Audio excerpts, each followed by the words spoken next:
Welcome to the Shameless Plug with Crimson Vibes and Denise's Creative Mind.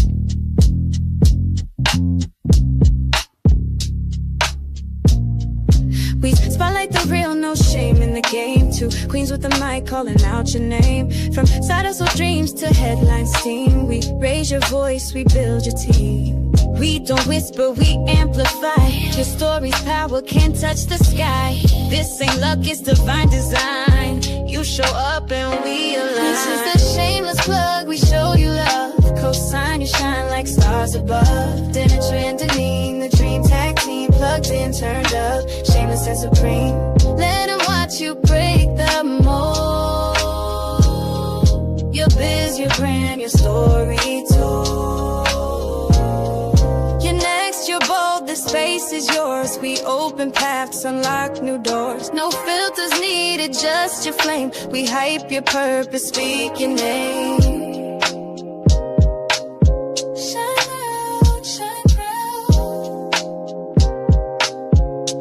Shameless Plug.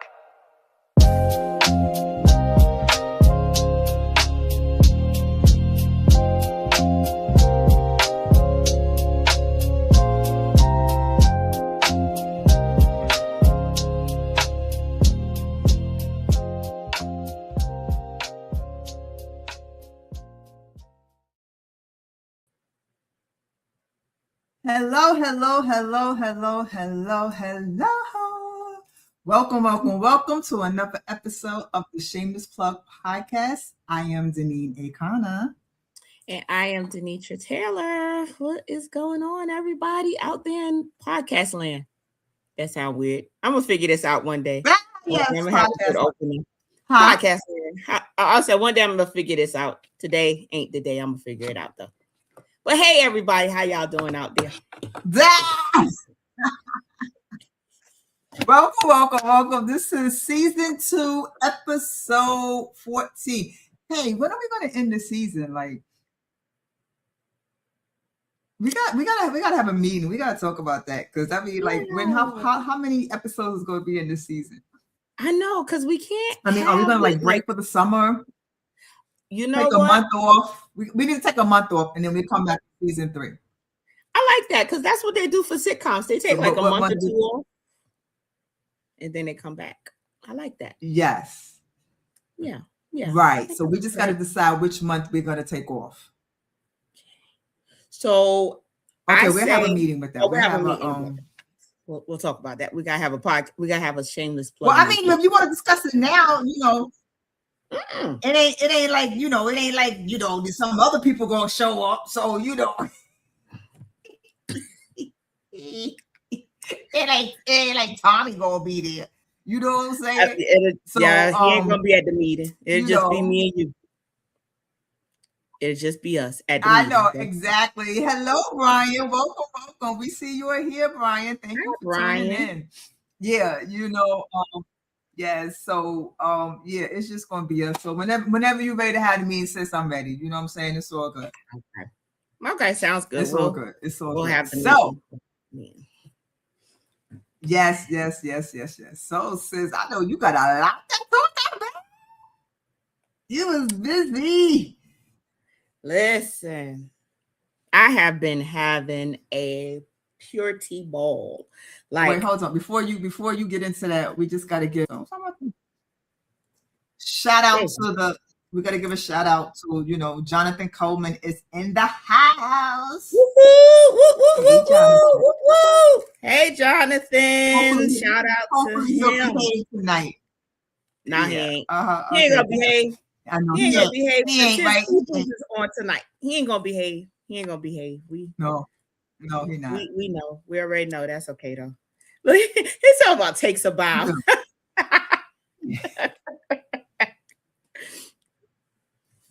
Yes, Jonathan, take a bow. Somebody Isaac. said you are so Thank pretty. You, Isaac. Oh, look Thank at that. You to both of us, right? Thank you. No, he said you are pretty. He told you. All right. So, yes. Okay. So what have I you been can up? be you too. You. My sister is gorgeous. Yes, she is. Yes, she is. She is gorgeous. and she about to come out of her winter-ish Okay. outfits now. You starting to feel a little bit better? You see, I slowly did it today, right? You see, I did it today, right? Just for the podcast. But you know, it's supposed to be raining and dipping down low back into the weather. So we'll be back into baggy jeans and glasses tomorrow. Okay. I got you. We'll be back totally to that tomorrow. Understand. All right, so come on, tell us about the movie set. Tell us about what you was doing. Okay, so we spoke last week about me being away filming, and so now this week, you know, shout out to Tamika Melvin, my sister from Brooklyn. We started on her project called Choices, and it was so awesome. And I like just to see her vision come to life. You know, I wanted to cry. She didn't cry. She did good. You know, but I wanted to cry for her because, you know, anybody who knows her knows what she's gone through. To actually now see her baby come to life, it was just a proud moment. So, you know, shout out to Tamika. I think she's on, or she'll be on. And everybody who worked with her on Choices this last weekend. So so I was able to be script supervisor for her, and it was awesome. And then I got another movie I will be helping on the end of this month as well. So I'm staying busy. Booked and busy. I love it though. I love it. Oh my gosh. I feel good. Wait, I can't wait for you to get to where you're doing this, and you're gonna be like, you're gonna feel so good about it. You're gonna be like, wow, I'm doing my thing now. I'm there. I'm in. You're gonna be in the zone. That's what it's gonna look like. You're gonna be in the zone, and you're gonna go forth. So I'm ready for you. I can't wait. It's gonna come. Yeah, We're gonna start focusing more on it. It is. Yeah, we're gonna have to sit down and, you know, really like go in, like start from the process. Like, okay, what's the first thing I gotta do? All right. Yeah. First thing I gotta do is I need like about $800,000. No, let me stop. Put it out there. No. I know, but that was the part where you were supposed to really say, no, sis, you really don't have to come up with $800,000. No. That's just gonna fall in your. That's just gonna fall in your pocket. You ain't gonna have no work to do. It's just finding those investors and those sponsors for them to give you that money. That's what I'm talking about. I ain't talking about you going out there and working hard. It's just gonna fall in your lap. Yeah. What you're gonna need to film. It's gonna fall. Money. Will rain down. Yes. Money. That's right. That part. Yep. Right there. So rain on me. Yeah. It's gonna rain on me. Rain on me. Okay. Well, I was jamming with you. Okay. You say silly. I was jamming with you. I got you. I was jamming. Wait, y'all just said yes.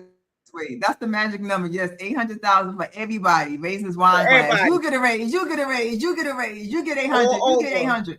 Yes. That's it. It's just gonna be like pow. Everybody praying on it. Yeah. Yes. Manifest. We're gonna manifest. Yes. Exactly. So what else have you been up to? Really not much. It's been kind of sort of a quiet, you know, me doing my creating, like, you know me, I'm always creating something. I can't help it. You know, last week, is it last week? Yeah. Well, not last Thursday, the Thursday before. So 2 weeks ago today, I went down to a coworker of mine was retiring, and but I knew her. And so, you know, matter of fact, I've been on her podcast, and I kept telling her, and at her retirement party, I was like, yes, you got to come and, you know, be on my podcast. She said, yeah, you got to come back, because she interviews authors and poets and things like that. And I was like, yeah, you know, we was talking and laughing it up and everything. And, you know, like, I'm like, oh man, you're going to be retiring, you know, this and that. She was telling us she had this trips planned and all of this kind of stuff. Baby, why the next week, that was on a Thursday, the next week, Friday, she passed away. I'm like, what the hell? Yes. She passed away the following week. I know. I'm like just so shocked. And I'm like, I'm like, shit, right now, I'm like scared to retire or whatnot. You know what I'm saying? And it was, it was really kind of emotional, especially last Friday, because, in the morning I was celebrating someone, well, not celebrating, but I found out that someone who had retired the previous week had passed away. And then that night I went to a retirement party for my bestie. You know what I'm saying? So it was like, it was really an emotional day, but I got through it. Yeah. I'm okay. Then I went to go visit my sister, and so everyone knows I don't really drive my car. My car is just for me to get up and go when I need to get up and go. Because I'm not gonna lie, I hate to drive, right? Mm-hmm. To a certain extent, in the summertime, I love driving more in the summertime because I like with the music blasting, the sunroof open, the windows down, the warm air hitting me in my face. That's what I love and live for. Okay. Yeah. And so, it was one nice day, I drove to work and whatever. And short story, somebody hit me. My car was like 3 months old. Okay. And someone hit me. And quick backstory is that when I was a teenager, I was involved in a car accident where they were pulled to the side of the road and someone was killed. So I have a fear of being on the side of the road. I don't like being on the side of the road. Them cars past me, it drives me crazy. So when we got out and I saw that his car was hanging off, his bumper was hanging off, like, oh my God. But I looked at my car because I hadn't gotten washed and it's white. And I saw like it was dirt all around. I didn't see anything hanging off or anything like that. I rubbed my hand against it. I didn't see anything. And the cause is like, he was like, oh, you don't have no damage. You good. I'm like, okay. I'm good. Because the side of the road and cold. The two worst things I hate in the world. All right. Yeah. Cold and on the side of the road. And I had both of them at the same time. It was just a disaster that day. Long story short, I go and wash my car 2 months later. I had like a little, it's not like a dent, but like the plastic, like it kind of like popped up and opened up a little bit. Yeah. So that was my thing. And I just finally took it around. I'm like, and so I didn't get his information and stuff like that. So now I got to come out of pocket. But it's only guy said it was like $500. And I was like, oh, that's not bad. I don't want to pay anything, but that's not bad. I'm thinking, it's going to be like $1,200, $1,300, $500. I can hit that. So that was some good news, that made up from the, what was it, last week, Monday, my car got towed, went to go visit my sister. I'm sitting there. I got an alarm on my car, car open, his door open, alarm going off. I come running out, my car just slightly going down the daggone road on the back of the truck. I was like, Lord have mercy. $185 for the toll and $115 for the ticket. So I ain't driving that sucker no more. I think I've been on the same tank of gas since February. People know I'll be driving my last lease car. I had it for 4 years. I turned it in. I had it for 4 years. I turned it in. I had like 7,500 miles on it. I don't drive. It's just for me to go when I need to go. That's it. 4 years, 7,000 miles. Yeah. So think on that. But anyway, so that's my life. Here we are today. Life is good. I'm happy to be alive. I'm happy to be here on another podcast. Amen. And we have some amazing guests. We've been having a lot of men lately. You notice that? We have. We had our women on when we did the women in film. And then from there, it's been the fellas. It's been the fellas. It's just really been the fellas. I'm not complaining. You know what I'm saying? I ain't complaining. And tonight, we got one hand we got hip hop, and on the other hand we got poetry. Yes. This is gonna be so awesome. We're gonna be entertained tonight. We're gonna be entertained. All right. So we're gonna start with our first guest, and we're gonna go with Ninja because Ninja was here first. Ninja beat me here. Okay. Ninja said, I ain't gonna be late. I ain't gonna be late. Ninja was all about that. Showed up on time is late. Okay. Oh, he was definitely on time. All right. So Ninja, aka Hangnails, is from Tulsa, Oklahoma, based independent hip hop artist, media personality, and Wu-Tang affiliated, rapidly emerging as a powerful force in today's evolving music landscape. Known for his raw lyricism, underground authenticity, and forward-thinking creative vision, Ninja blends classic hip hop foundation with modern soundscapes. Okay, we gotta give us a sample of that. Okay, creating music that represents the culture while pushing it forward. His upcoming collaboration with the Wu-Tang Association, Solomon Childs, further solidifies his connection to one of hip hop's most legendary lineage, elevating both his credibility and reach. Beyond music, Ninja is a true creative architect, founder of the Off the Coast podcast. You know, we have like a lot of podcast people on too, okay?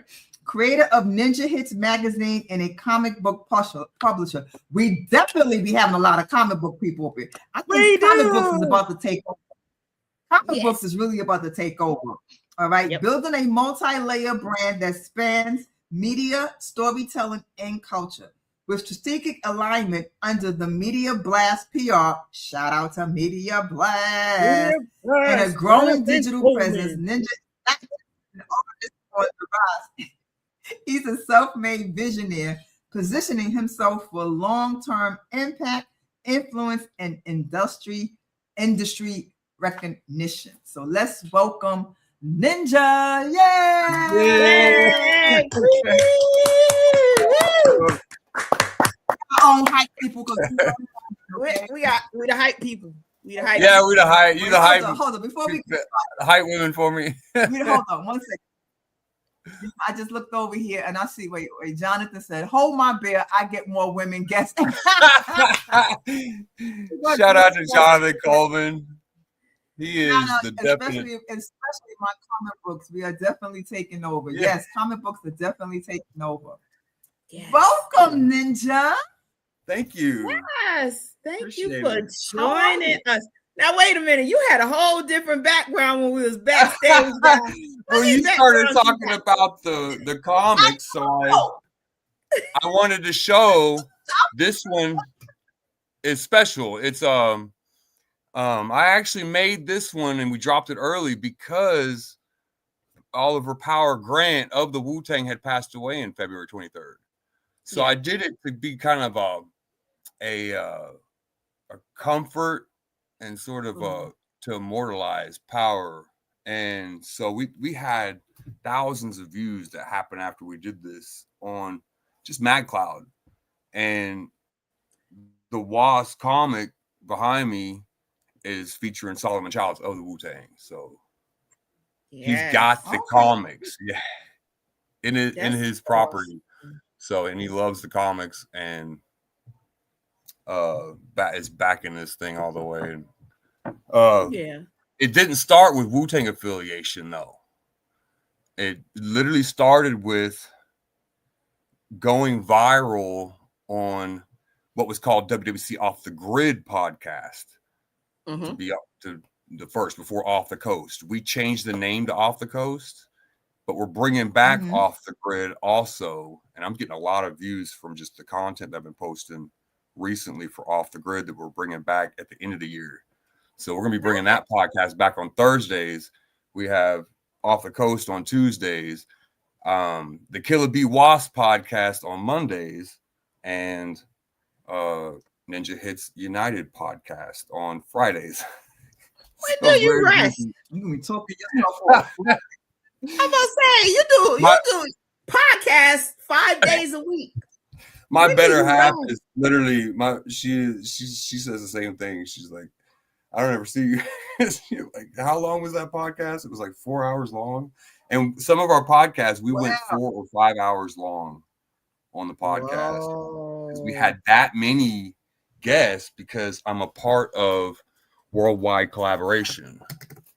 Worldwide Collaboration is it's a, they don't call it a group, it's a family.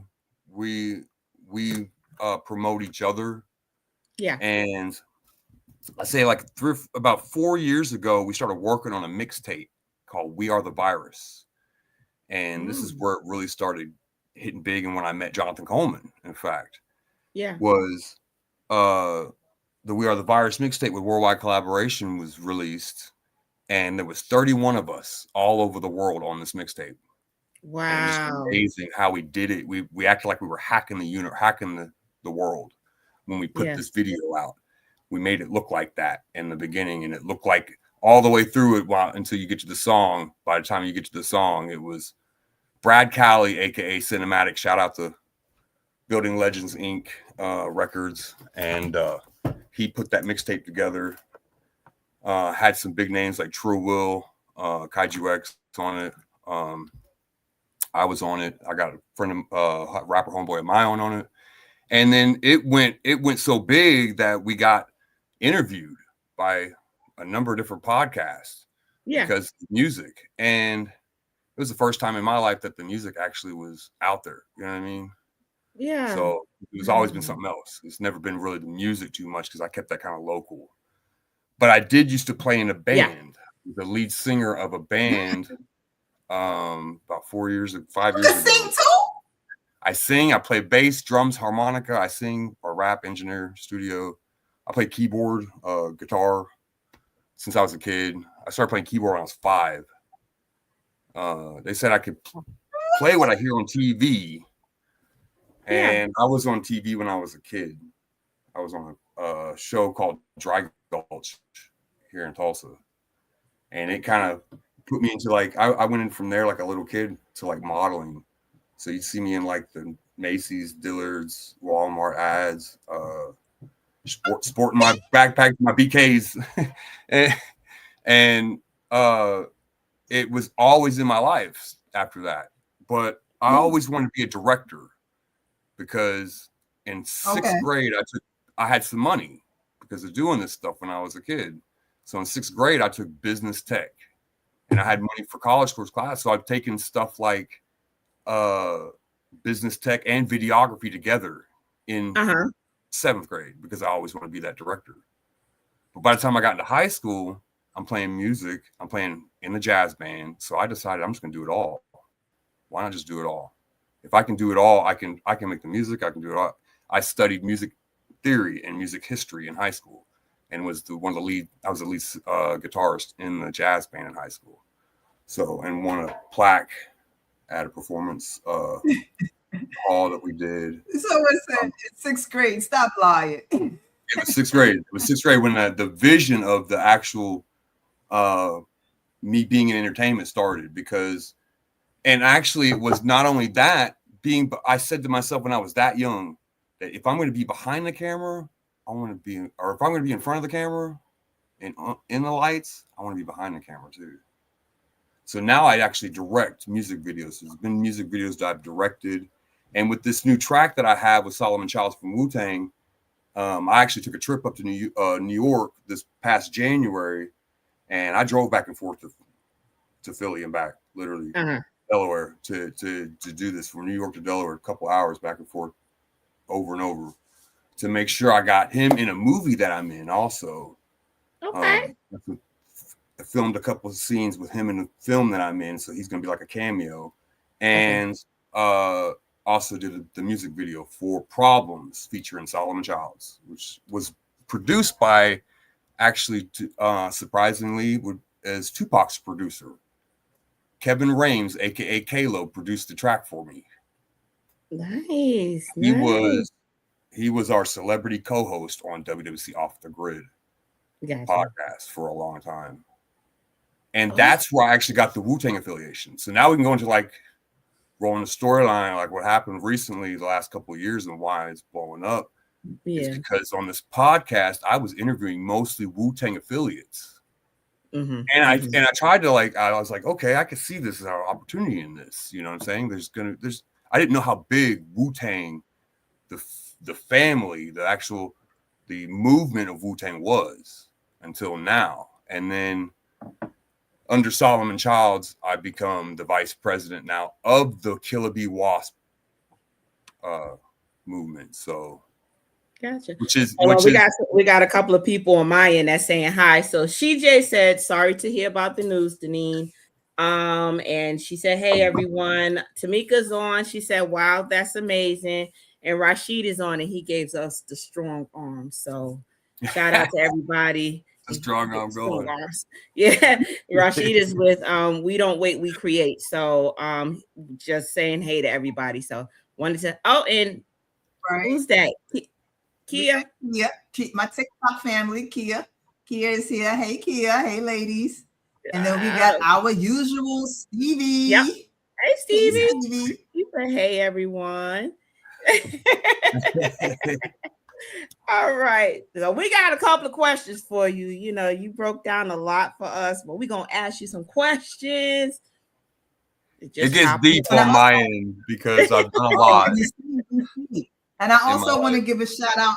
I don't know if she's still here, but Sylvia, my sis, my vacation cruise sis, she was watching. Shout out to you, love. Yeah. So yeah. All right. So I'm gonna go first. I'm going first. Yep. Yeah, she go first. All right. So your music carries that raw underground energy while still sounding modern. How do you balance honoring classic hip hop culture while creating something fresh for today's audience? I'll be honest with you. I'm literally lost on that right now. I've got to. It's not. I don't think it's like writer's block. I literally don't know how to top the last song I did with Solomon. And if I can't top that song, it's not gonna. And when I made that song, when I first heard the beat from Kalo, when he sent it to me, yeah, I wasn't even thinking Tupac. I just listened to it, and I turned to my girl and I said, I'm gonna make a hit out of this. I was really rocking to it, and it was really the only track that he sent me 6 tracks, and I only really was rocking to that one track, and I said I can make a hit out of this, and I did. This is like 10 years of music though, from over 10 years ago that I've been trying to hone a rap craft when I was actually start off in rock music. So I actually played in a band. I played in a lot of mini bands, different instruments, most of the bass. I'm a bassist, just naturally. I hear the bass in the music, and it's the bass that kind of gets me moving. So now what I'm thinking is, I don't want to give too much away, a little spoiler, but I have maybe an idea for doing a club hit. Okay. The next track I'm doing and I got a producer, Little shout out to Little She is a crazy producer and got the turntables, everything. She made this beat, sent it to me last night, and I am thinking about that's going to top Problems featuring Solomon Childs, but let's get Solomon on it. Gotcha. Yeah. So SJ said, she said, what's the name of the hit? Is it out right now? The one that you did?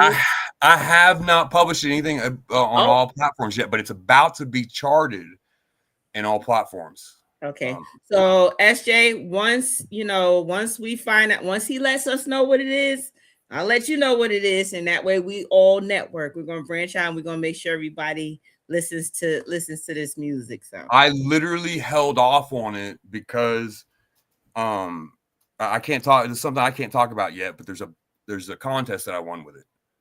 With the track. So I can't really talk about it yet, and that's why I haven't released it yet. But I did the music video really quick. Like after we did it, I had a feeling that I was going to push back the release date. And I said at the beginning, I'd probably push back the release date because of all the magazine we were doing and the comics that we wanted to put out for, especially the Wasp. Whenever this one came out, it really made sense to me because I met Tupac when I was a kid, and the bringing hip hop up was, that was because my dad, really, that I met Tupac. He played in bands, but when I was a kid, I got to shake his hand. My dad had taken us to Disneyland, and we saw the second version of California Love. California, no time to party. That one. Mm-hmm. The second version that he's filming, where Tupac was like in the leather and fur and the spikes, I was actually there. Like the Mad Max. It looked just like Mad Max 2. And Mad Max 2 was coming out with Mel Gibson, exactly. Yeah.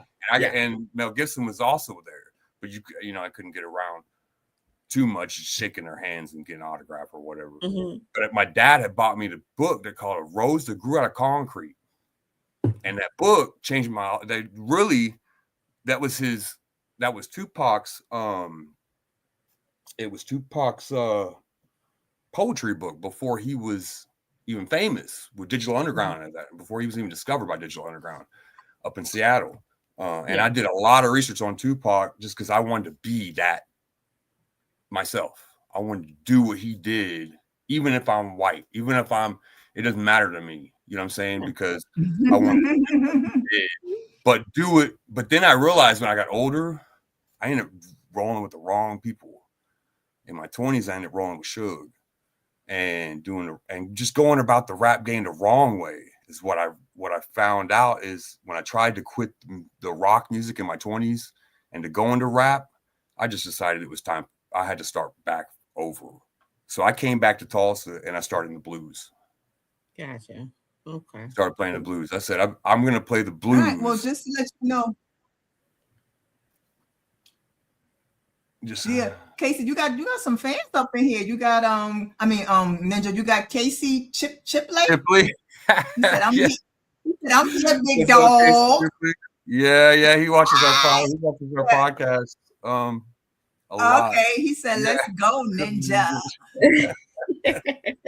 You got some fans, and then Kia. I appreciate it. I appreciate everybody. That is dope. It's really dope. Yeah.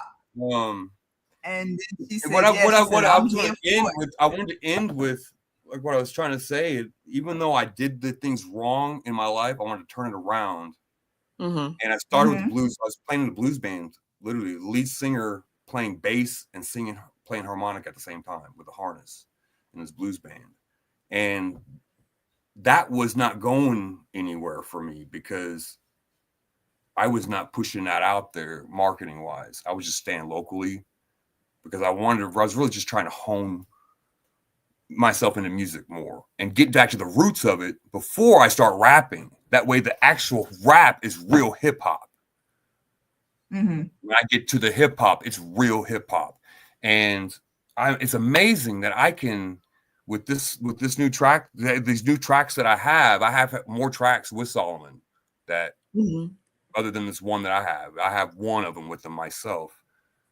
But to be able to rock him out and to know this guy's from Staten Island. He's from where hip hop was originated, you know, most of it, or the sound of the real hip hop comes from the Staten Island, that Wu-Tang, the Brooklyn, you know, Brooklyn Zoo.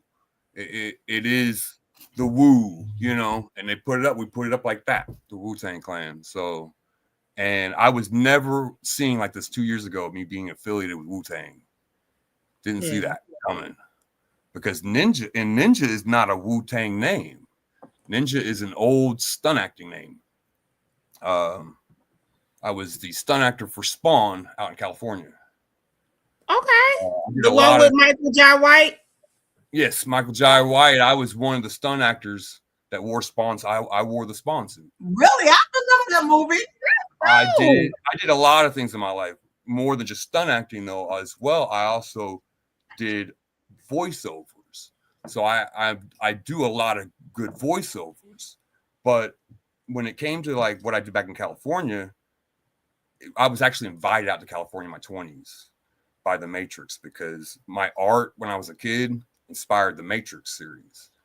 And as I was a kid, really what happened was I was 14 writing this comic storyboard and I was painting with watercolors. These were big boards storyboards that I was making this stuff with.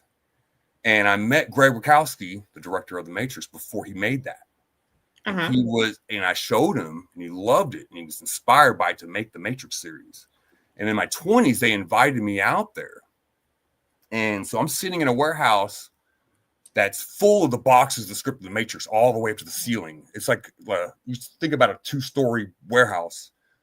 This is boxes. They said they had way too many scripts of the Matrix that they had made, but they were like doing 2 movies at once.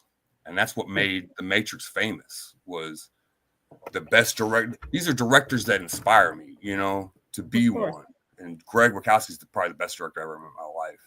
And Greg and the effects guy, Brad, I'm sitting in a warehouse that Brad has. He's turned into an art gallery and with boxes, script, the Matrix in it. And he's showing me how he created the Squiddy Sentinels on his laptop, which is green wires. That's all it looked like. It was before he wrapped it, you know, with the mechanical look at what it looks like. And Okay. he asked me how to roll the storyline around to the Matrix, even, and I was able to help him work on that, of rolling the storyline around to the Matrix. So we got a new Matrix coming out too, and it's going to be. And he actually asked me then if I was ever going to come out with the original storyline that inspired Greg, and I told him, yeah, but it's probably going to be, when AI comes to fruition, like to where it's good, where you can actually use it to create scenes and stuff like that. And I said, he said, how long do you think that's going to take? I said, probably 20 years. But I was just popping into something in my head. I didn't know it was that close to what it is now. But I was thinking of George Lucas. I said, basically what you did was, if you want to roll the storyline around, you took my storyline and did it just to me, just like you did George Lucas. Yeah. You had to go back in time in Star Wars 20 years later, even before it actually got the story right. It was a big mess. The whole storyline. And that the Matrix is not that, though. The Matrix itself is an algorithm. It kind of circles around in a Bible algorithm. That's what Star Wars is. Star Wars is a Bible algorithm storyline, and Hollywood's been doing it for decades. All right, Ninja. Okay. All right, Ninja. We gotta get back on a little bit back on track though. Like the comments here, you got lighten up. You know what I'm saying? And we know, so we want to get to that. We want to answer a couple of more questions, and then we want to have you do a spontaneous rap, and then we're going to do a rapid round. Okay, so we got spontaneous rap is off the dome. Off the dome. Okay, here we go. So I'm gonna give you. Matter of fact, I'm gonna give you a topic, and you're gonna rap about that topic. All right. But first, we got Casey. Casey again said, "Let's go, fam." Brian, he was like, "Great book." All right. Casey again said, "Dope book." All right. I think we did that one. Oh, we got somebody else who's a worldwide collaboration fam. That's worldwide collaboration fam. Yeah. All right. Casey said, "Much love." And then we got Francis Presley. What's up? That's DJ Mickey Licks. Francis Presley. We love you. Worldwide said we love you. All right, we all are here for you, Ninja. Love, that's support. That is support. Okay. Yeah, I appreciate it. All right, so he said yada. He said yada. Let's go, bro. Y'all lit. Okay, and then we got Francis say Mickey Licks. I don't know. I must be some kind of inside joke or something, right? Yeah. Then we got worldwide. Yes, you are in the building. Long live the Woo. Okay. Long live the Woo. Wu-Tang. Right. Talking about them best hip hop ever. All right. California knows how to party. I don't know about that now. New York got it going on too now. Kia said Deneen looks amazing. Oh, thank you for my new wig, girls. My new wig. Okay. Right, so thanks for coming in and supporting my brother Ninja. Oh, it's our pleasure. It's our pleasure. It's all love. Look at that. And it is we all got love. Whoa! And worldwide is just giving a shout out to all everybody. You just shouting at everybody. So right? You got more coming. You know that. Right, you look at the name as it rolls up and whatnot. You know what I'm saying? And he's shouting at everybody. Okay. Yeah. And then we got we got Stevie says, let's check soon. Justice Avenger, okay. Yeah, DM me. Stevie said, let's check soon on Comic Project.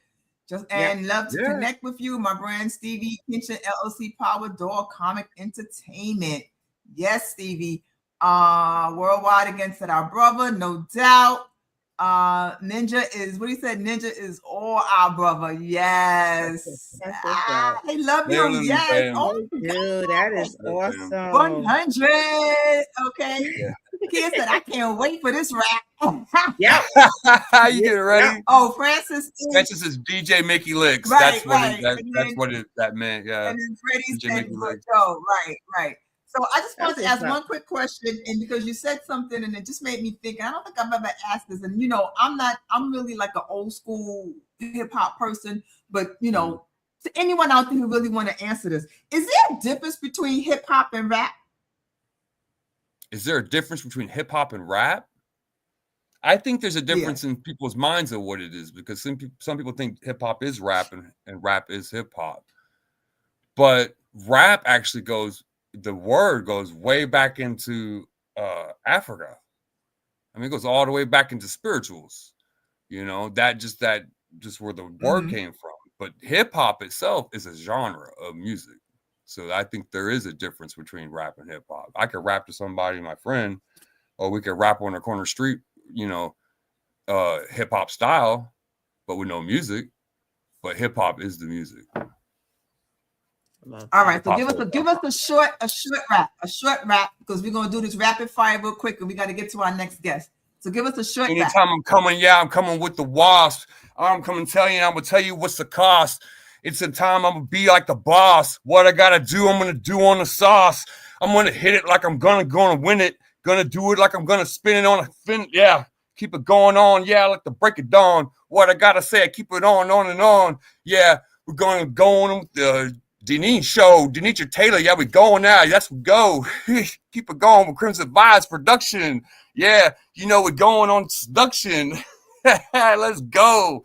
What you gotta say? I'm gonna be on the flow. Need a good autograph. Yo, let's go ASAP. Let's keep it going on. Yeah. Yo. I know that's right. Get it off of the table. I had to freestyle in a minute. I literally had to freestyle in a minute. So give me that. I'm missing Freestyle Fridays because we used to do these podcasts and we had Freestyle Fridays. And that was one of my favorite times, like my favorite time of the week too. We all get together and like freestyle, because I started off as a street rapper. Because I wanted to follow that steps of Tupac.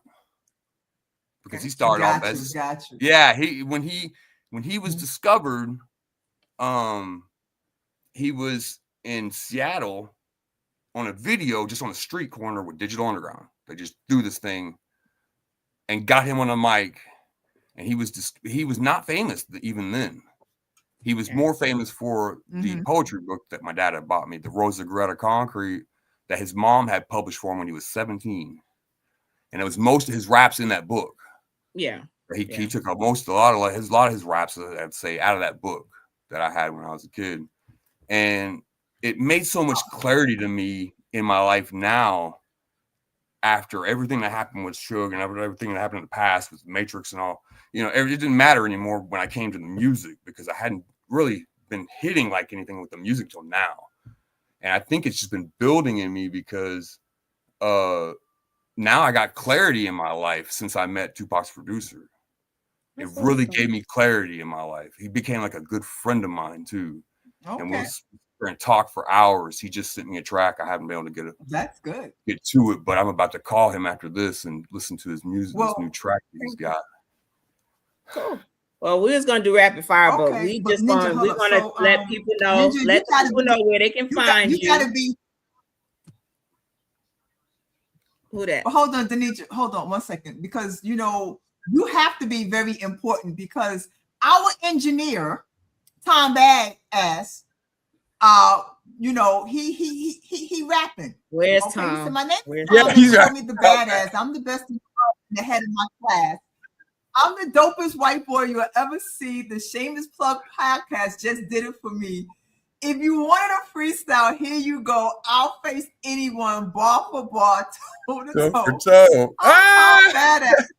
I'm the true boss. I'll wipe the guest out and get him to on. Oh no, we're going to rap battle. I'm freestyling and never pass it again. Jesus Christ. You know what? I can't. Denitra, go on with your rapid fire, girl. Go on with the rapid fire, because I can't. Oh gosh. All right. So just a real quick rapid fire. It's either this or that. Ready? First question. What's your favorite Wu-Tang album of all time? I'll be honest with you. I am still deciding that. I am literally not. Even if I said I was affiliated with them now, not just because of the Wasp and everything. Yeah.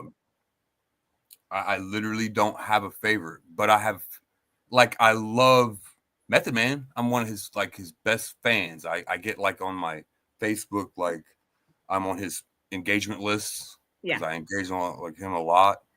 And I literally recently connected with him, and I sent him a copy of this for free because he loves comics, which I think is so cool that like the Wu-Tang Clan has like their own comic character personas. So if you know anything about Method Man, they call him also Johnny Blaze, which is like, Johnny Blaze is the character that plays Ghost Rider. Gotcha. Like, all right. Well, we're only going to do that one rapid question because we got to get on to our next person. But before we go, Ninja, please let everybody know where they can find you at on social media platforms. We ready. We ready to write. We ready. AKA Ninja, AKA Hangnails on Facebook, or it's Ninja. Just it's NIN space JA on Facebook. Sorry, and then it's at Hangnails, AKA Ninja on Instagram. It's the same on TikTok. Those are pretty much the only ones I'm on. Other than YouTube, you can catch me at Hangnails, AKA Ninja YouTube. Also, I'm on SoundCloud. You can check it on SoundCloud.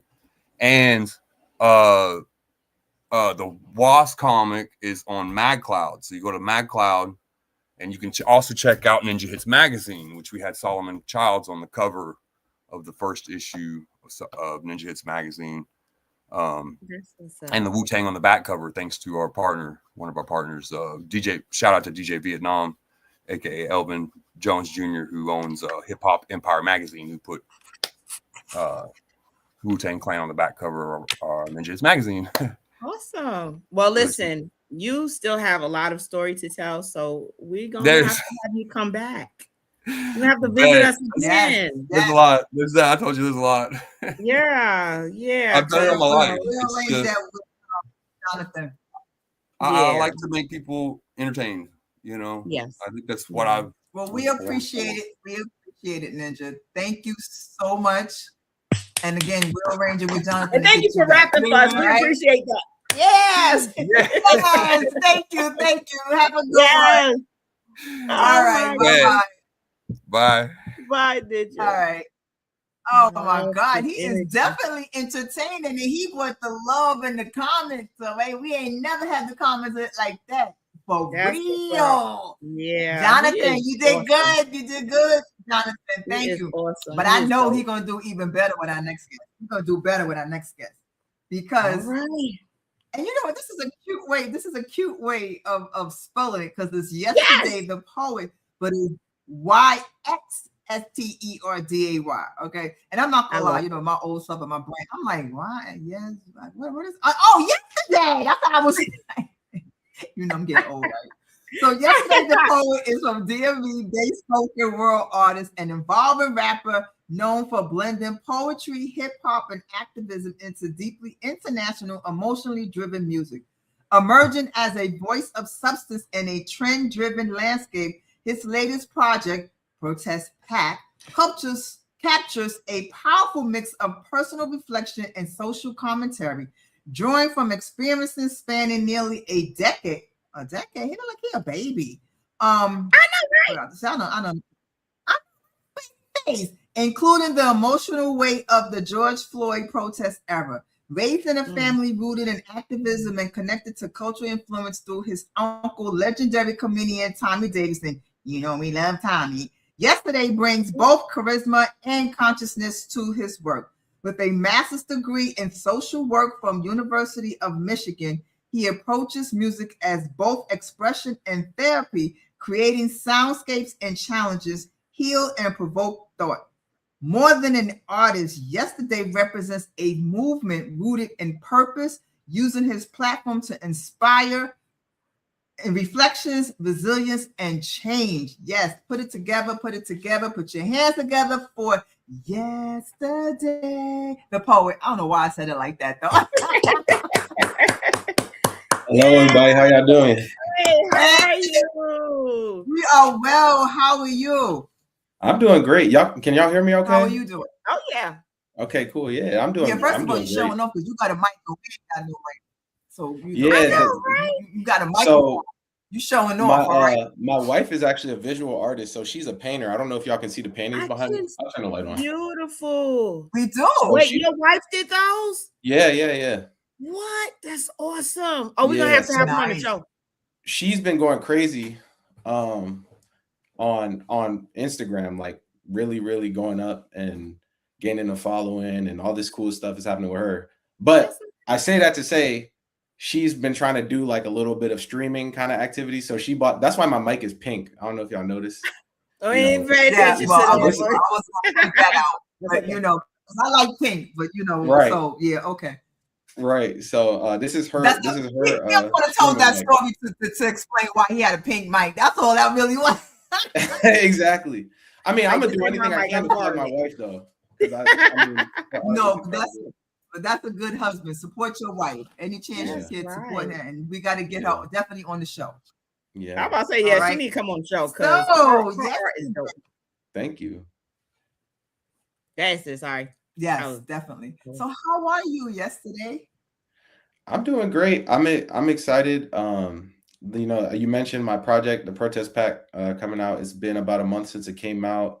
It's had a great reception, and it's good. Every purchase that has been made for that project has been reinvested or donated to those that need it. Obviously, this project is very politically poignant about what's been going on in our country. So for me, it's like making this art is how I process what's going on, and kind of understanding it for myself, but also trying to inspire other people to do the same. And it doesn't feel right to just make the art, put it out, and make money off of it, and not actually live what I speak. And so I decided to, like, everybody who's bought the album, I've literally just donated that money to people I see online who are struggling, or, you know, people on the street, or whoever it is, you know, like, I'm trying to give it directly to people who are affected the most by the things I'm talking about. So that's been exciting and invigorating for me. I'm also moving to New York actually this summer. Wait, you said you're moving to New York? Where are you now? Yeah, I'm just outside of DC right now. So yeah, I'm from Silver Spring, Maryland. Where you moving to in New York? Brooklyn. So like I said, obviously my wife is an artist. She just quit her job to do art full time. I know that. She got accepted to a gallery up in Brooklyn. We both wanted to make a move and just like do a summer move and see what we could do with both of our art. So she got accepted at the gallery in Brooklyn. Like Ninja was saying, New York is like the birthplace of hip hop. It's the art mecca of the world, right? So that's right. I'm going to be working up there on my, you know, on new music and things like that, and just finding inspiration, as well as still doing my normal therapy work virtually. So gotcha. That is awesome. Well, congratulations. Good luck with you guys on the move. Thank you. That's like, to say, you know, most people, like, when they're moving, it's like they were already in New York and they're moving like towards down south. Yeah. But to hear somebody say they're moving like from the southern part, Washington ain't all southern, but I'm just saying, and you moving up to New York. Right. To New York. To New York and to Brooklyn at that. Okay, now. Yeah. That's what's up. Right to it. So. Yeah, and you know what? Like we get right to it. For the arts, for the arts, you guys are literally going to be in the Mecca place to be when it comes down to the art. You know, both you as for hip hop and for music art, and her as an artist. But her work is awesome. So thank you. I'm gonna be trying to put my coins together. I gotta put my coins together. Tell her I need the family discount, but put my coins together. Well, she does commissions too. Like if you want something, so I need a miniature. Right. I'm not big time yet where I could get a big picture, so I need a miniature one that I can put on my desk. Right. And I can say that I got this from this artist, and she's in New York. So I'm just gonna put it out there. Just tell her what I said. Tell her. I'll keep it in mind. So we got a couple of questions for you. Since you always started off, so you go ahead. No, you go ahead. You got You got questions. I thought you meant in the chat that we had questions like that. Okay. Oh, you got. So how growing up in a family rooted in activism shaped the way you approach poetry, music, and storytelling today? Wow. that's like asking like, how did you become who you are? So like you mentioned, my uncle is Tommy Davidson. To me, he's just Uncle Tommy. And he wrote a book recently about his story, his life story, how my grandmother found him in Mississippi when there was the Mississippi riots was going on during the civil rights movement. So the bus riots that were going on in Mississippi, my grandmother, who was white, and my grandfather drove from Colorado, from out west, to Mississippi to support the civil rights movement. Yeah. And so when they went there, that's when they found him. The rest is history, right? So my grandmother actually moved to Maryland to pursue a PhD in sociology, and they lived in Section 8 housing, Rosemary Hills, which was an all-Black neighborhood. And she wrote her PhD on the neighborhood that my mom and my uncle grew up in. And so the first poem I remember writing was about my grandmother. And I was probably like, I don't know, 7 maybe. It was like I was in like a poetry club after school in elementary school or something like that. Yeah. And I wrote the poem, and I remember loving doing it. Like I grew up playing ball, like playing basketball. I was really into sports. And so it was kind of a different thing for me, but I remember loving doing it as a kid, but I had a lot of interest. So it was kind of something that got put to the side. And then my grandmother passed away a couple years later. And so I wrote a poem about her again when she passed away. And she was the architect of that statement that you said about a family rooted in activism. My grandmother was white, but she worked with the Black Panther Division in Denver. She was a hippie that lived on the commune. Obviously, like I said, her and my grandfather up and left everything and just went to Mississippi to support the civil rights movement, and then adopted my Uncle Tommy. So she wanted to come to DC because that's where everything happens, politically. And so, she was pregnant with my mother. No, she had just had my mother at the I Have a Dream speech. She was there. Wow. So my mom and my uncle grew up, and I mean, it was 3 of them. So my mom and her 2 brothers, but including my Uncle Tommy, obviously, grew up going to demonstrations, going to protests, all the 70s stuff when they were protesting the war in Vietnam. Yeah. My mom was it was like, for them, it was like a normal thing, Tuesday night. All right, we going down to we going down to protest. My mom still be protesting she got arrested 3 times a couple years ago when they were trying to sign Kavanaugh into the Supreme Court justice. They were trying to swear him in. She was down there protesting. They said, ma'am, if we arrest you one more time, you go into the federal prison. So I told her, you gotta be careful. But so that's kind of the background where I come from, when I was a kid over the summers, my Uncle Tommy's son, who's about my age, would come from LA to spend the summers here because he wanted him to be connected to where he's from. My mom would show us like the Malcolm X movie, Muhammad Ali. We watched all of Roots when I was a kid because she said they're not going to teach you this in school. So over the summer, she would teach us a different type of education. So in high school, I got involved with the spoken word club. But I really tied back, I guess the origins of the story that you asked about really to like my grandmother and writing that poem about her when I was a kid, and then kind of leading to the person I've become now and how I express myself. I think I owe it to her. Do you remember some of the poems? Do you remember that poem? The first one I wrote when I was 7. Or the one that you wrote when you was in high school. Which one do you remember? So the one when I was 7, I don't remember the poem, but I do remember it started off. The first line was, "My grandma is like a wild, wild flower." And then it kind of goes into like this rhyme scheme about my grandmother comparing her to a flower. I love that. So I hope my mom has it somewhere. I don't remember where it went, but I think it's because it's literally on a paper. Back then everything was on paper. So a little paper, it had a little drawing on it. It's somewhere. So somewhere, right. That's awesome. Oh, and then just showing you support. He said, "Can't wait to hear poetry, but this is interesting." Yeah. Oh, that's so sweet. I love it. Okay, I got a question for you. What you So you describe music as both expression and therapy.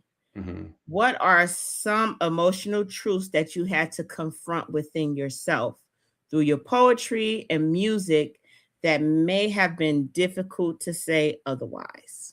Mm. You know, there's a lot. I think what came to mind first is probably my most recent output, you know, what I just put out for Protest Pack, Mhm. because I feel like it's very pointed to this question in particular because, um,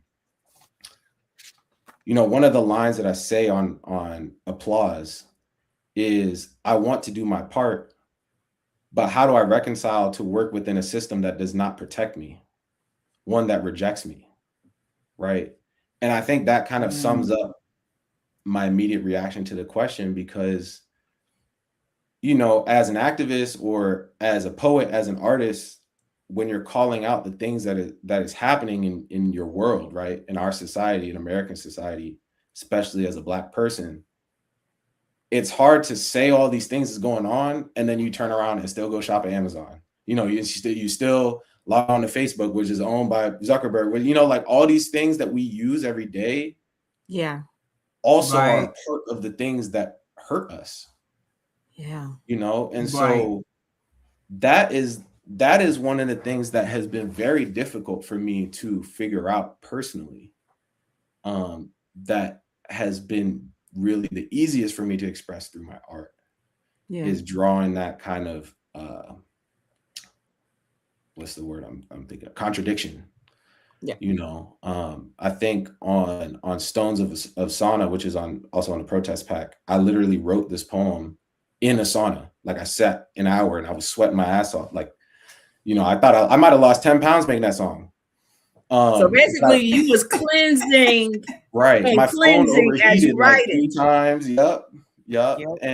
But that was What?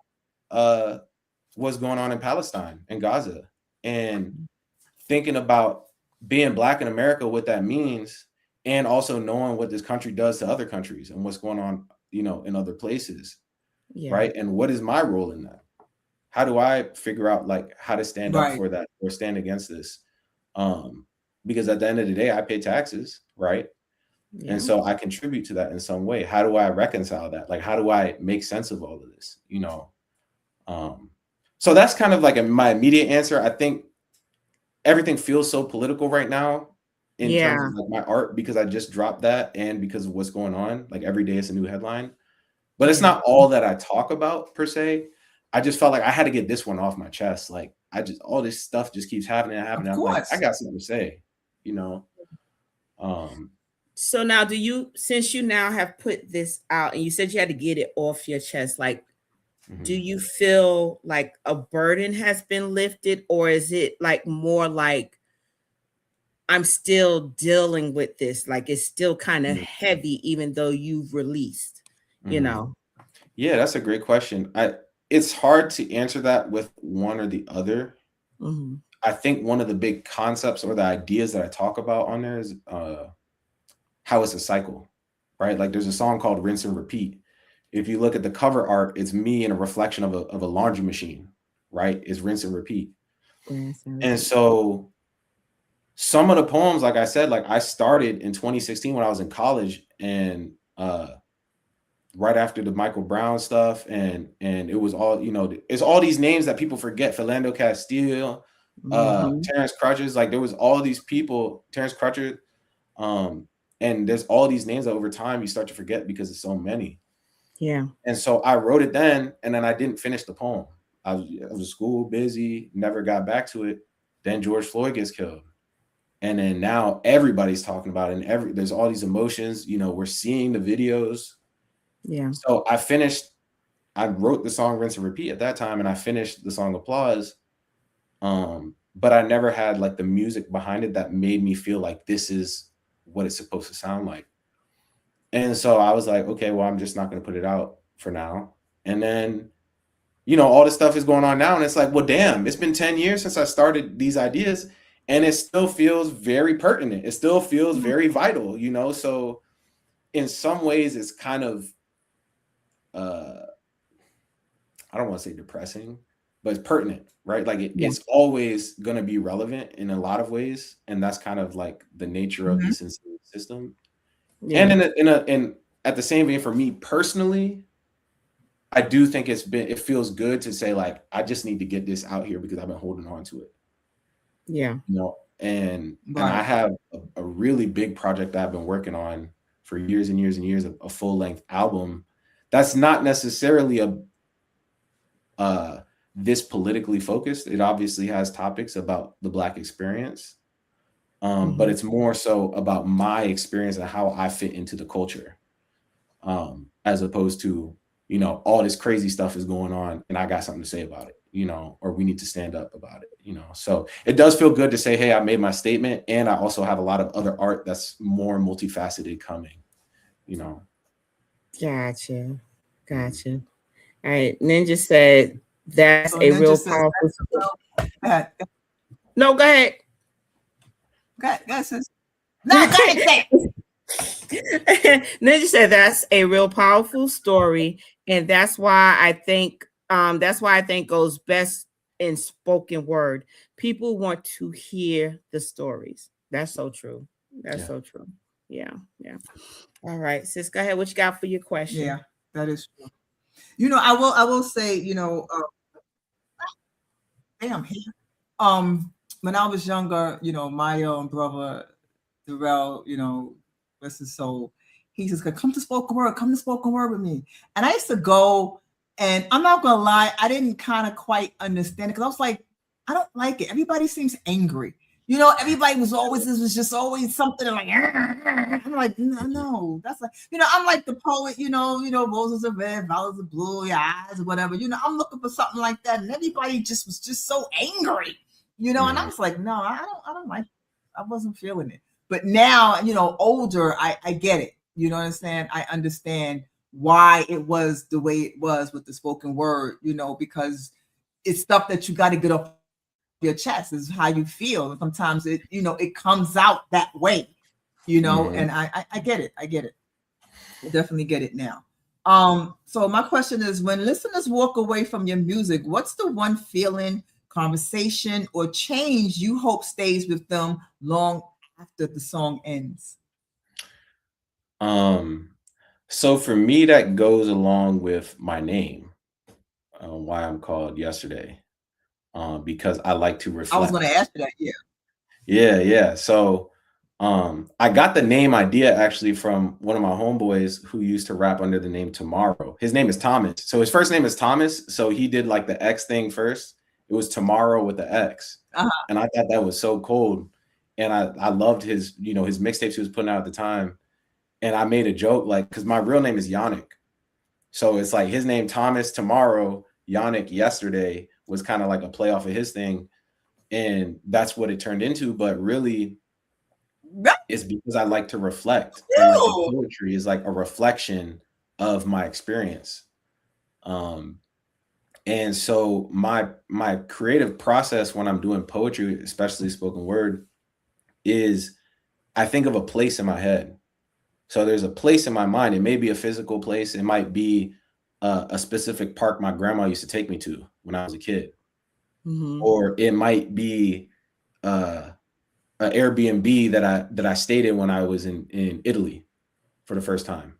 Or it might be, you know, it might be the creek that my grandfather, who's from North Carolina, country as hell, he used to take me to teach me how to skip rocks.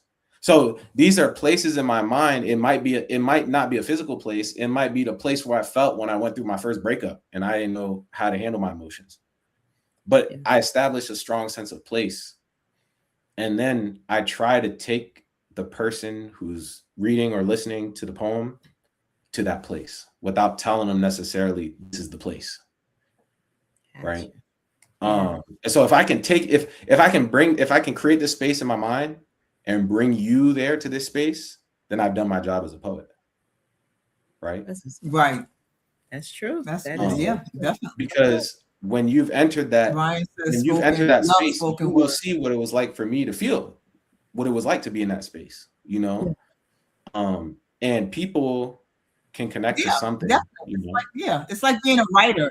You know, when you're writing a book, you want the readers to feel what you felt as you were writing, you know, whatever it is that you're writing. So I get it. I definitely get it. Yeah. Wow.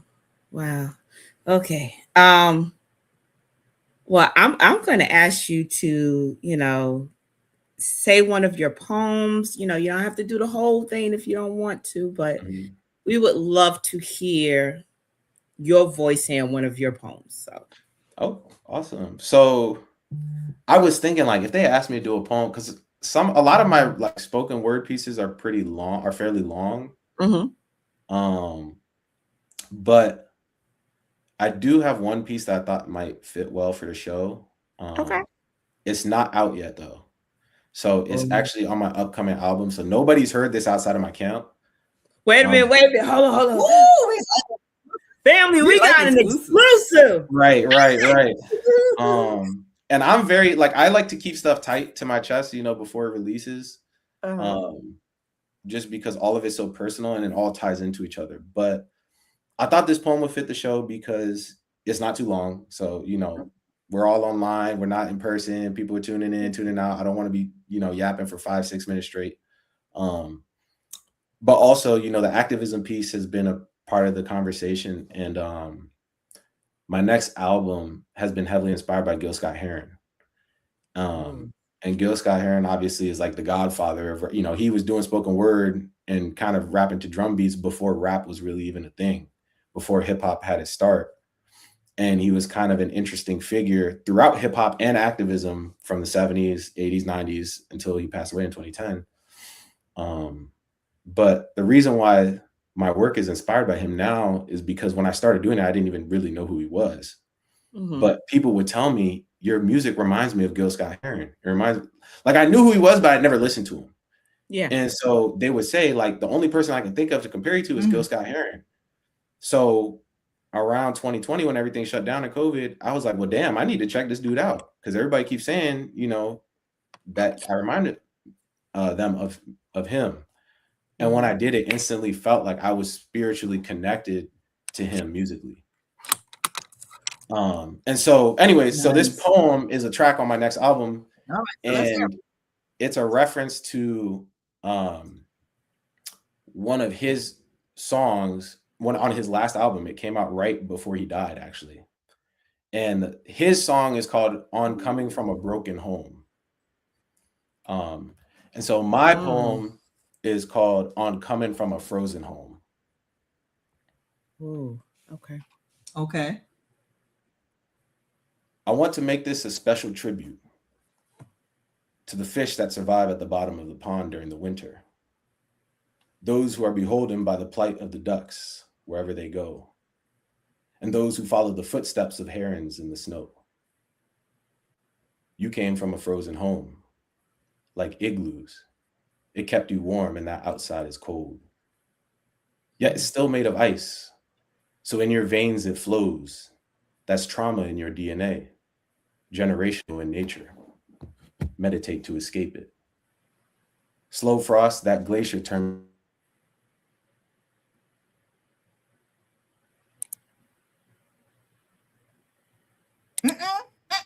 I know we didn't lose her. Did we lose her? No. Yesterday, where you at? Yesterday, what did he do? What happened? Yesterday, did you press the pause button? I was so into that. I know, right? He was getting into it and some bull, man. Maybe he'll come out and come right back. Maybe so. I hope so. Hello? Oh, man. Hello? Yesterday? Yeah, he probably something happened. Oh man, I was into it. I'm like, yo, I could see this poem in my head. It died. Oh no. Okay. Oh, we're gonna have to have him come back. Oh.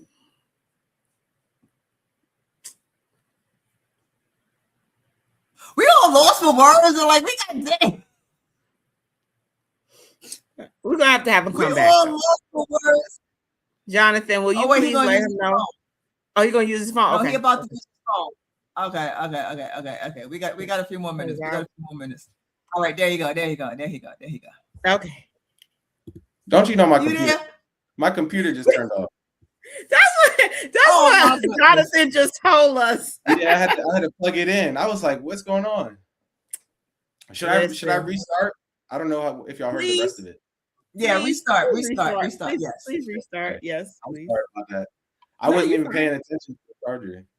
You fine. Okay. I want to make this a special tribute to the fish that survive at the bottom of the pond during the winter. Those who are beholden by the plight of the ducks wherever they go, and those who follow the footsteps of herons in the snow. You came from a frozen home, like igloos. It kept you warm and that outside is cold. Yet it's still made of ice, so in your veins it flows. That's trauma in your DNA, generational in nature. Meditate to escape it. Slow frost, that glacier turned me to a skater. Figure 8, slide in circles till it's infinite. We are bodies of water, and sometimes it floats to the surface and we can't swim in it. I have some too.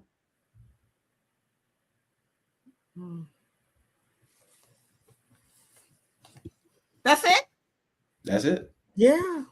Is that not enough? Oh, I thought you froze again. I was like, I really thought you froze again. No, I caught the dramatic ending. Wow. Yeah. I was like, ooh, okay. That, wow. You know what? I love poetry when you can like kind of see it in your head and you may just see like the visual of a fish that's under the layer of ice, but then when you start really listening to the words, and Jonathan got the snap. Oh yes, wait, that's right. Snap. Right. Snap. Yes. Wow. Brian said powerful. Yes, that was. Thank you. All right. Now I want to do the rapid fire questions. Man. Ninja said that was powerful. Thank you. Yeah, thank you. That was. Come on, give us the rapid fire, girl. Come on. Ooh, okay. All right. We're just gonna roll through this. I'm ready. We gotta recover. I gotta recover. I did because I love me some poetry now. I love some spoken word. So okay, rapid fire. It's gonna be a this or that. Let it come off the top of your head. Poetry slam or hip hop cipher? Cipher. All right. Favorite spoken word artist of all time? Oh, Gil Scott, obviously. Gil Scott Heron. I love it. Oh. Album that changed your life? Oh man. I know it's hard to say it now, but honestly, Kanye's My Beautiful Dark Twisted Fantasy. That was the first album I ever heard all the way through. And the way he just approached the making music of it, I was in 8th grade and it was just like, I didn't even know you could pay attention to these how much detail it was. So I would say that. I would also say Kendrick Lamar's To Pimp a Butterfly. So those are probably two that I would go to. That's okay. That's all right. Love it. Do you write better late at night or early in the morning? Oof. I would say I write when it comes to me, generally. Okay. So that makes it hard because I'll be like in the middle of the work and like it'll just happen. And I'll be like, damn, I just got to do this. But typically I would say night. Gotcha. Dream collaboration, dead or alive? In terms of like vocals, I would probably say Kendrick. I'd probably say Kendrick Lamar. Gotcha. All right. And last but not least, since you said that, Tupac or Kendrick Lamar? Oh, it's Kendrick. I like Kendrick Lamar. That might be a generational thing, though. I'm not trying to disrespect. I think that's a generational thing. So, but yeah, I like Kendrick too. So yeah, that was cool. Okay. All right. Well, if you would let the people know where they can find you, where they can find Power Pack, let them know. You can find me on Instagram, and Twitter at Yesterday's Poet. So yesterday, the first E is an X, so it's YXS. Yesterday's Poet. That's my handle on all socials. Protest Pack is everywhere. Anywhere you can listen to music, it's there. But on Bandcamp in particular, you can actually pay for it, and all that money goes to people who need it. So if you want to support, the movement, if you want to support, just people who are in need, you can donate. I think I set it to like $5, the minimum, but you can donate more. But it's on Bandcamp as well. So yeah, thank y'all for having me. Thank you. We thank you for coming. So everybody who is listening, please go to Bandcamp. Go to Bandcamp and purchase. I call it Power Pack, but Protest Pack. Yeah. Purchase Protest Pack. Again, it goes directly to those who are in need. So we are going to support. Once we're off the show, I'm going to go there and do it right now. So thank you for letting us know that. Yeah. And you know what? You're going to have to come back. So Ninja sound like Kendrick. Yeah. No, have me back. Ninja, you was just talking about Tupac now. Ninja, you just talking about Tupac now. No, we love Kendrick. We love Kendrick as well. But yes, please keep in contact with us. Let us know what you have going on. We would love to have you back on the show. But anything that you got going on, we will, of course, let everybody know so that they can support as much as possible. Thank you so much. Yeah, the album's coming very soon, a couple months. So. Also, okay, all right. You're gonna have to take a picture of you in Brooklyn. Yeah, and send it to the show so that we can post it. Well, hopefully y'all see my wife's name before you see mine, because she's got it popping with the art. So that's what's up. All right, now tell her don't forget I need a miniature. There we go. I need a miniature one. To have on my desk when I'm writing. So I'm gonna let you know, so you let her know, and we'll get it together. Yeah, he's gonna holler at you. I love it. I love it when our guests come on and then the guests connect themselves and stuff like that. I love it. I love it. This is why we're here. Why we're here. Yes, it is. Oh wait, hold on. But he said, I don't want to be like Tupac anymore. That's funny. Denise, it's funny you said that about the spoken word, because I was actually going to do a piece from Protest Pack, from Rinse and Repeat, but that song is like the rage part of how I've been feeling. And so you're like, spoken word is always too angry for me. And typically my poetry is not like that, but part of what I've been processing is the anger. And so I was going to do that piece today, like on the show. And you're like, yeah, I don't like the angry stuff. So I was like, okay, let me do. I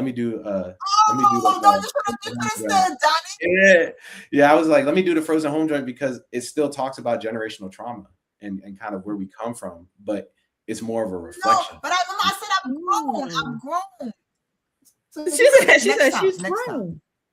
Yeah, next time you'll have to do it. If whatever's in your spirit when you come back on, we gladly will love to hear it. So maybe we can have him and the wife on together. Oh, that would be cool, because we did say we was gonna do a power couples, thing. So when y'all are ready, let us know. Yeah, for sure. So that'll work. And see, Ninja can come on with his wife too. So we're gonna put that together. Yeah. I'm telling you, when y'all talk to her, she's gonna be out of here. Like, she had A$AP Rocky messaging her about a painting.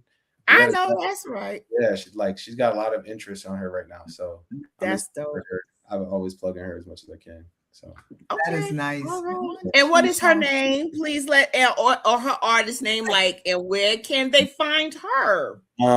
So she's on Instagram is her main platform. She also is on TikTok. I'm not on TikTok, so I don't know where her handle is on TikTok, but her Instagram is a.julietart.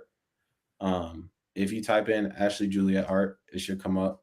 But she's been going crazy on Instagram. Like, she had the post for the painting behind me, the purple one. That's a Kanye album.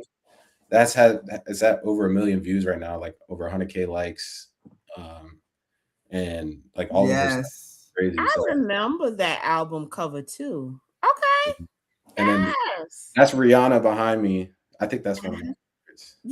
Okay. Yeah, so she paints a lot of music related stuff. That's like her shtick right now. Okay. As soon as we get off, I'm going to her Instagram page and following her. So I ain't ASAP Rocky, but I'm putting my request for. Yeah, she has a website, so she takes commissions. Okay. Is on there. Yeah.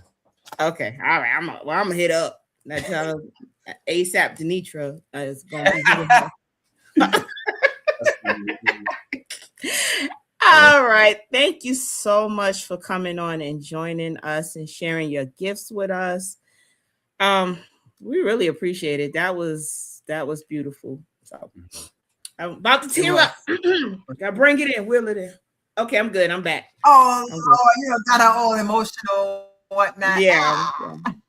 I'm back though. I'm back. I'm a G. I got this. Thank you so much, Yesterday, the poet. We appreciate it, and we look forward to having you back on. Thank you. Sir. Yes, sir. All right. Have a great night. Bye. Have a great night. Thank you. Bye. Oh, he is such a sweet. He is such a sweetheart. Looking like he about 18 years old, right?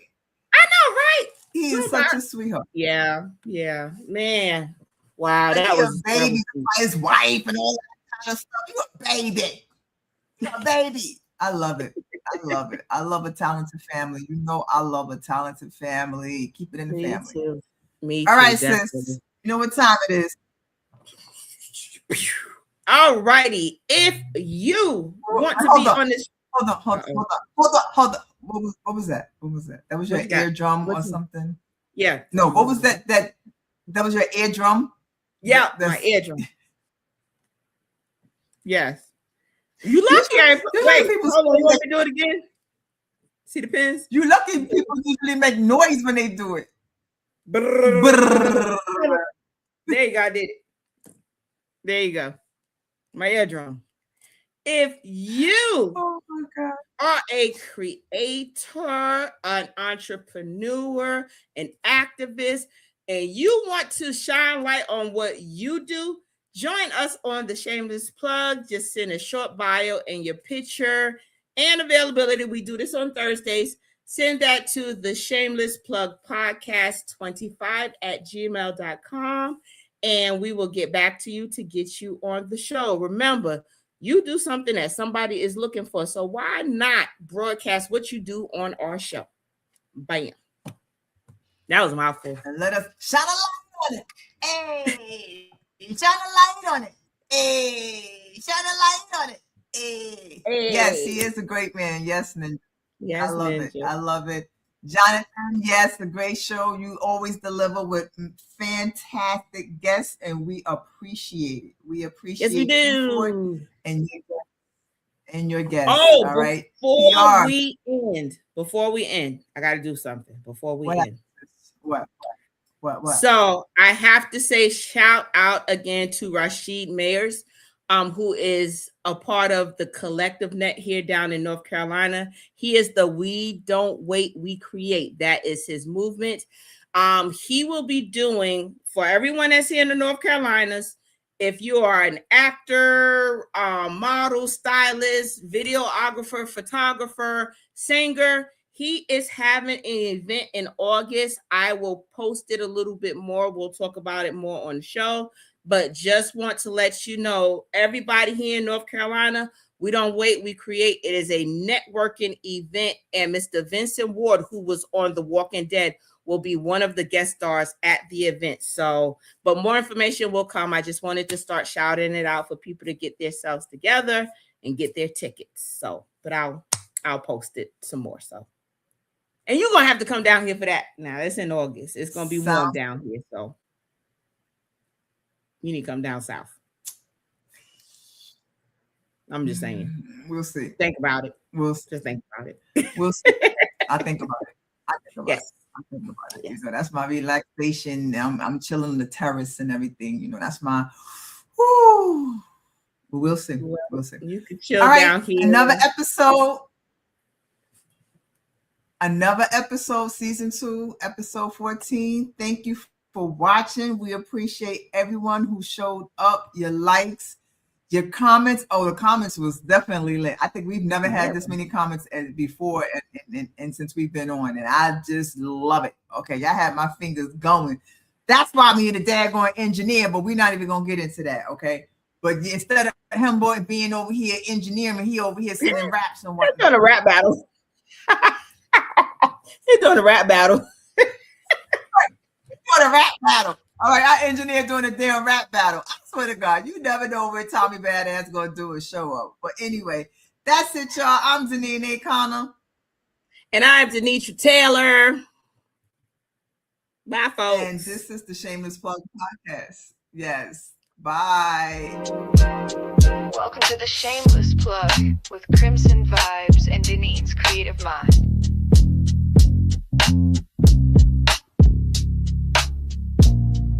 We spotlight the real, no shame in the game. Two queens with the mic calling out your name. From side hustle dreams to headline steam, we raise your voice, we build your team. We don't whisper, we amplify. Your story's power can't touch the sky.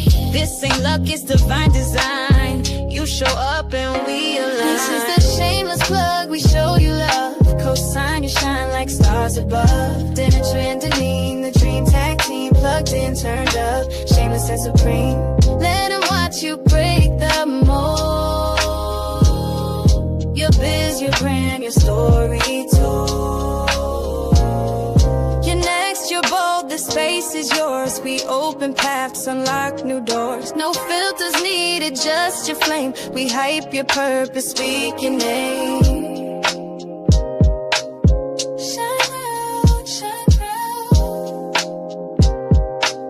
This is the Shameless Plug